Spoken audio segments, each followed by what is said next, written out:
Welcome to The Explainer. We're diving straight in today because we are unraveling a truly phenomenal piece of historical detective work. Our goal in this explainer is to showcase an absolute masterclass in genealogy, the successful tracing of one family's lineage back 6 full generations. We're following the ancestry of Kiana Wheeler starting right now in the present day, with roots traversing from modern Texas and Colorado all the way back to a single origin point in 1847 Louisiana.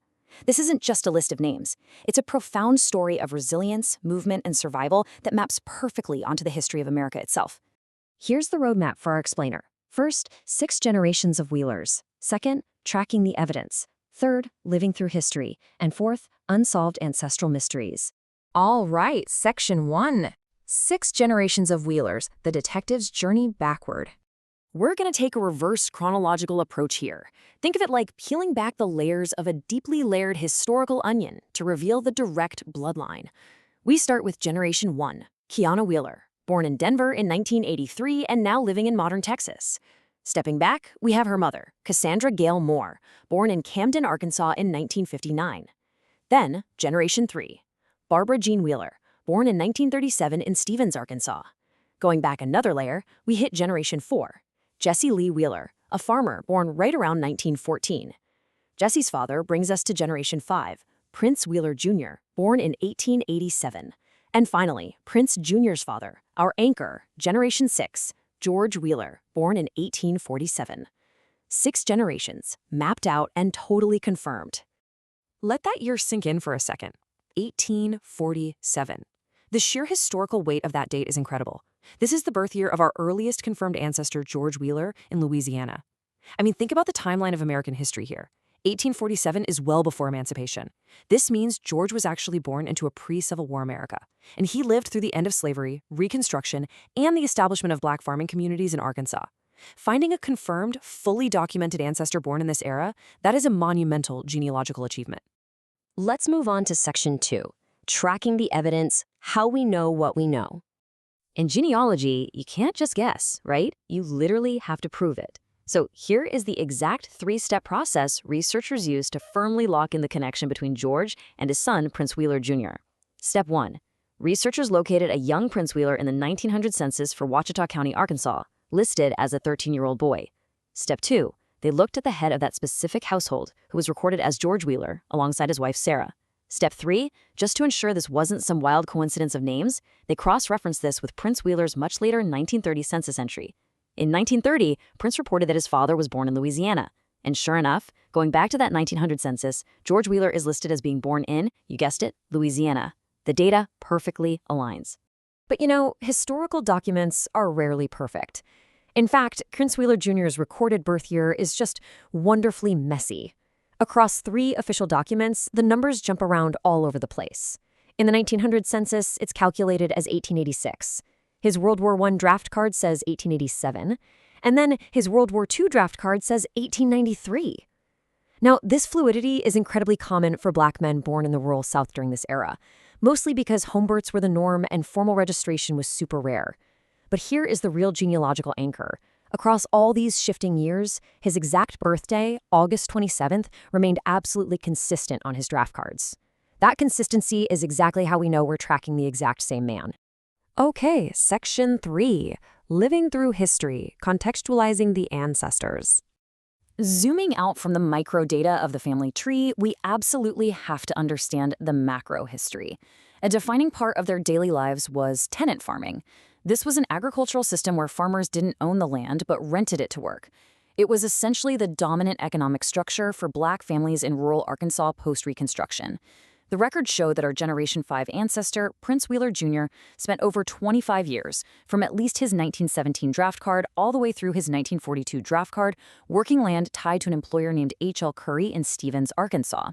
This wasn't just a job. This was a defining economic reality that entirely shaped the family's resources and geographic stability for decades.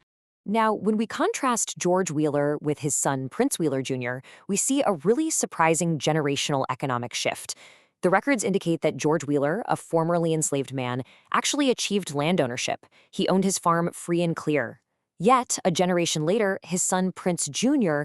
faced the oppressive tenant farming system, renting the land he worked. It's a powerful reminder that economic progress in American history wasn't always a straight line upward. Very often, systemic structures forced later generations to navigate entirely new economic hurdles. But this family's history isn't just tied to the farms of Arkansas.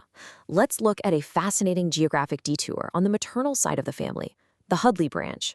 By 1919, James and Dora Hudley migrated all the way from Arkansas out to Rawlins, Wyoming. The historical context here points heavily toward labor migration, most likely tied to the booming railroad economy in Rawlins. And it was actually in Wyoming that Generation 4's Ruby Hudley was born. Eventually, the family navigated their way back south, where Ruby would meet and marry Jesse Wheeler in Arkansas in 1936, perfectly weaving this vast geographic journey right back into our core family tree. Which brings us to Section 4. Unsolved Ancestral Mysteries. The hunt continues. Because genealogy is rarely a finished journey, right? The source reports highlight some thrilling cliffhangers. Our first big mystery is the junior and senior naming puzzle. In the exact same county in Arkansas, records show our ancestor, Prince Wheeler Jr., but there's also an older man living nearby named Prince Wheeler Sr. Naturally, you'd assume they're father and son. But as we already know, Junior's father was actually George Wheeler from Louisiana. Meanwhile, Senior's father was from Alabama. So, was the junior title just a community convention used by census takers to tell two completely unrelated guys apart? Or is there a deeper, undiscovered family link between George and Prince Sr. just waiting to be found? Mystery number 2 revolves around Prince Jr.'s wife, Callie. Finding a woman's maiden name is often the absolute skeleton key to unlocking an entirely new family branch. But Callie's 1911 Columbia County marriage license features some incredibly messy, ambiguous handwriting. The researchers have narrowed the visual cluster down to Hugley, Hughie, Huey, or possibly Murphy. Deciphering this single piece of faded cursive is literally the barrier standing between us and discovering the entire ancestry of the maternal line for Generation 5. And finally, the biggest remaining geographical question of all. Where exactly in Louisiana was George Wheeler born? We know George's father was born in Virginia. Historically, Virginia was the largest slave exporting state, and enslaved people were regularly forced along trade routes down into Louisiana. If researchers can pinpoint George's specific birth parish in Louisiana, they might be able to trace those exact trade routes backward, potentially identifying George's parents and pushing this incredible family tree back into a 7th or even 8th generation in Virginia. So how do we actually break through these genealogical brick walls? Well, we have a really clear, actionable roadmap for the next phase of research. First, we need to locate George in the 1870 and 1880 censuses, those absolutely crucial post-emancipation years. Second, we must dig into the Freedmen's Bureau labor contracts down in Louisiana, which might list George or his parents by name. Third, finding Callie's death certificate will likely feature her parents' names, instantly solving that messy handwriting mystery. And finally, verifying an incredibly tantalizing Social Security death record that actually suggests Prince Wheeler Jr. might have lived to be 100 years old, passing away in 1988. We're going to wrap up with this incredibly powerful summary directly from the source report. It says, my Wheeler line is rooted in Stevens with confirmed Louisiana origins through George Wheeler, born in 1847. This is the ultimate takeaway here.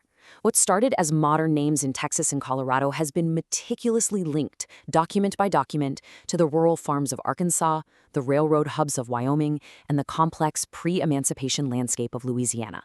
It really makes you wonder, when you look at your own family tree, what forgotten migrations, unspoken struggles, and hidden triumphs are just waiting in the archives for you to discover.